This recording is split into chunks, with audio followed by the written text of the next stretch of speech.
Welcome to Sci-Fi Show. Don't forget to subscribe and join our growing sci-fi community. The drop pod hit the surface with a bone-jarring crash that sent Lieutenant Carrick sprawling into the mud. Around him, 17 other cadets tumbled out into the hostile wilderness of Verethnin, a planet where the air tasted like copper and the vegetation pulsed with bioluminescent warning colors. The instructor's final transmission crackled through his helmet speaker. Survival time estimated, 72 hours. Expected casualties, 100%. Good luck. Then silence. Carrick looked around at the scattered groups in theory, with their crystalline exoskeletons already cracking from the impact. Volmer, whose forearms trembled with fear. Quillian scouts whose usually keen senses seemed overwhelmed by the alien stimuli. And there, pulling himself from the wreckage with blood seeping through a torn uniform sleeve, was the human. Cadet Marcus Chen, the only representative of his species in the cohort. The one the instructors had quietly written off as the weakest link. The humans were new to the Galactic Defense Coalition, their physiology unimpressive compared to species that had evolved under harsher conditions.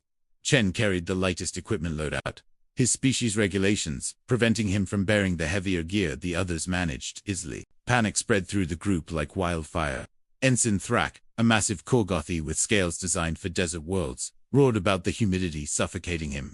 Two Zenthari sat in the mud, their communication clicks escalating into distressed frequencies. A Volmer cadet named Sissix clutched a compound fracture in one of her lower arms, purple blood pooling around her. Nobody moved to help.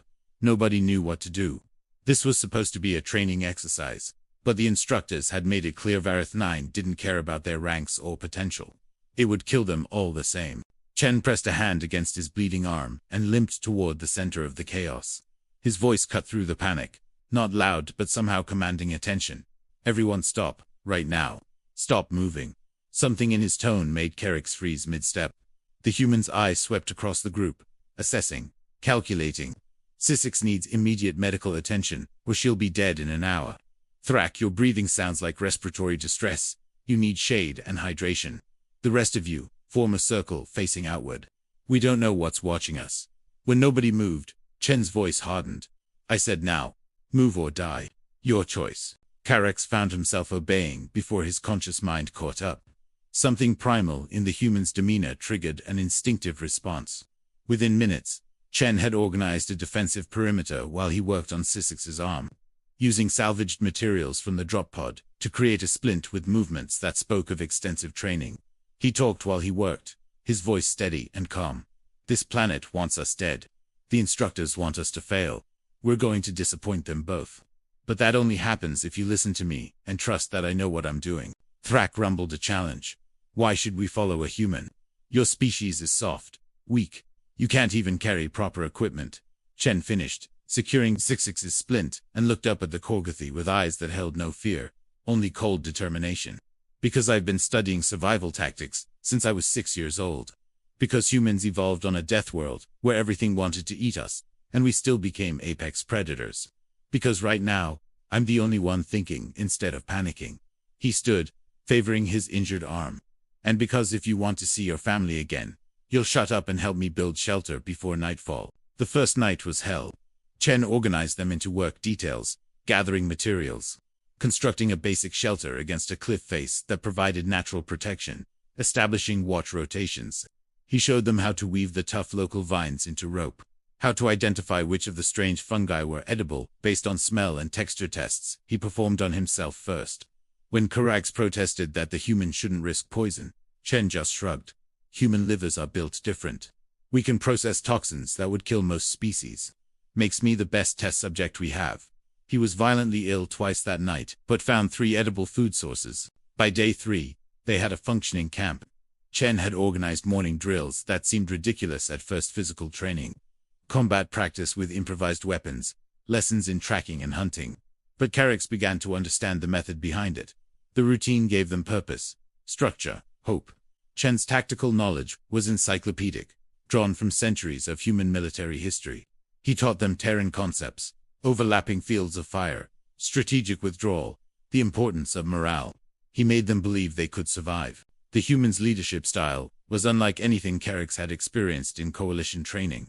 He led from the front, took the night watches when everyone was exhausted, ate last even when food was scarce. When a Quillian named Raish broke down crying about her clutchmates back home, Chen sat with her for an hour, just listening. His presence somehow comforting despite the species barrier. When supplies ran low, he took Thrak and Carix on a hunting expedition into the deep jungle, tracking something large through the undergrowth with patient, predatory focus that made Carix realize why humans had survived their brutal homeworld. They cornered a creature Chen called a hexapod grazer, 6-legged armored, twice the size of Thrak. It should have been impossible for them to take it down with improvised spears. But Chen had studied its movement patterns for hours, identified the weak points in its natural armor, and coordinated their attack with military precision. When the creature fell, Chen showed them how to field dress it, explaining which organs were likely nutritious and which to avoid. That night, they feasted. For the first time since the drop, Carrick saw his fellow cadets smile. The transformation happened gradually, then suddenly. Alien recruits who had barely tolerated each other's species began working as a unified team. Chen assigned them responsibilities based on their natural abilities and theory, with their mathematical minds handled resource management. Volmer, with their forearms, excelled at construction. Quillian scouts patrolled the perimeter with their enhanced senses. The humans somehow knew exactly how to motivate each species. Speaking to cultural values, Carrick didn't even know Chen understood. He praised Korgothi, honor, Zenthari logic, Volmer creativity, Quellian, loyalty. He made them believe they were capable of more than they'd ever imagined. By day 15, their camp was unrecognizable.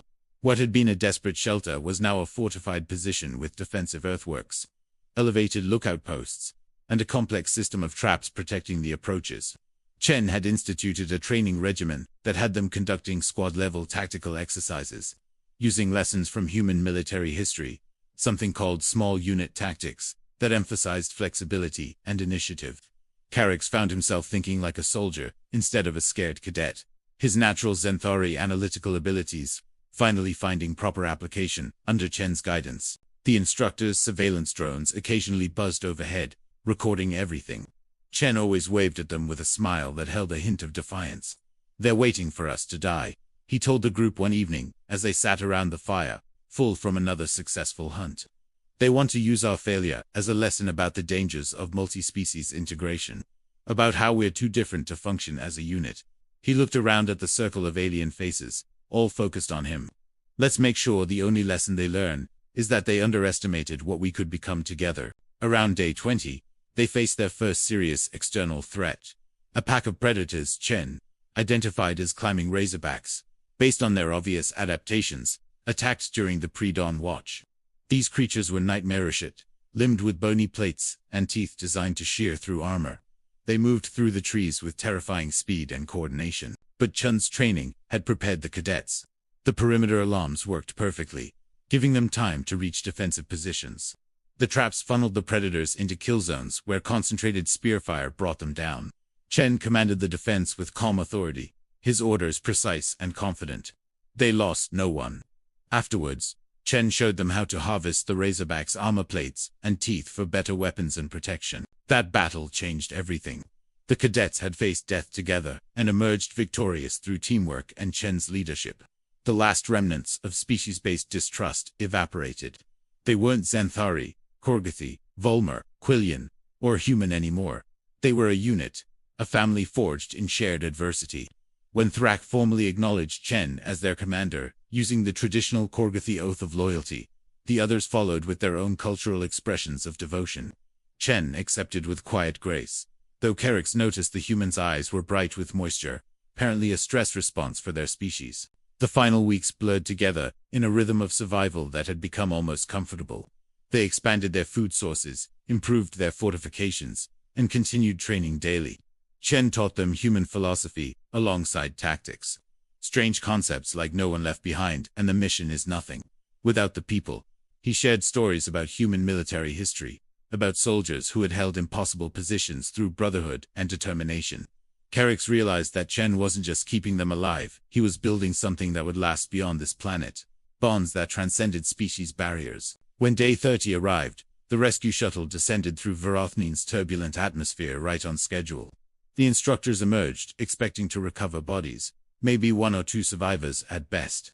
Instead, They found 18 cadets standing in formation outside a fortified camp that looked like it had been there for months.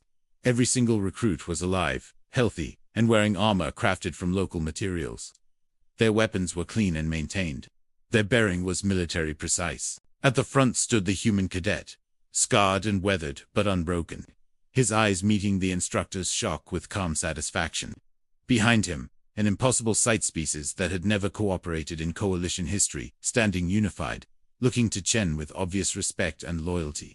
The camp showed evidence of sophisticated tactical thinking, resource management, and survival skills that exceeded anything in the standard training curriculum.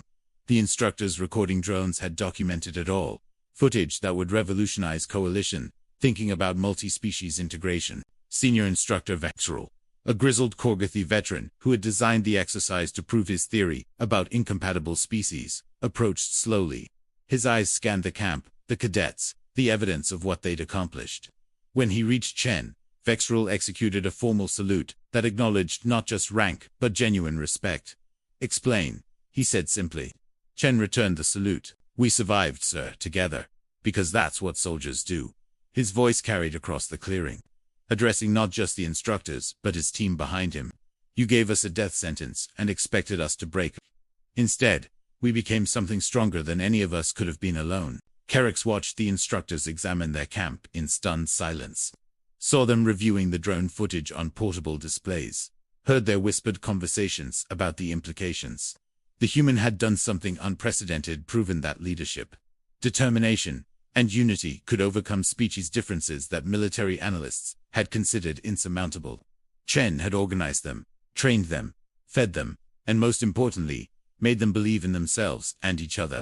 The instructors had predicted death. The human had delivered life, structure, and hope. As they boarded the rescue shuttle, Carrick looked back at the camp one final time. That place would stay with him forever, a reminder of what was possible when someone refused to accept failure. The human sat quietly in the corner of the shuttle, finally allowing exhaustion to show now that his responsibility was fulfilled. Around him, 18 alien cadets 18 soldiers watched over their commander with fierce protectiveness. They had arrived as frightened individuals from incompatible species. They were leaving as something the galaxy had never seen before.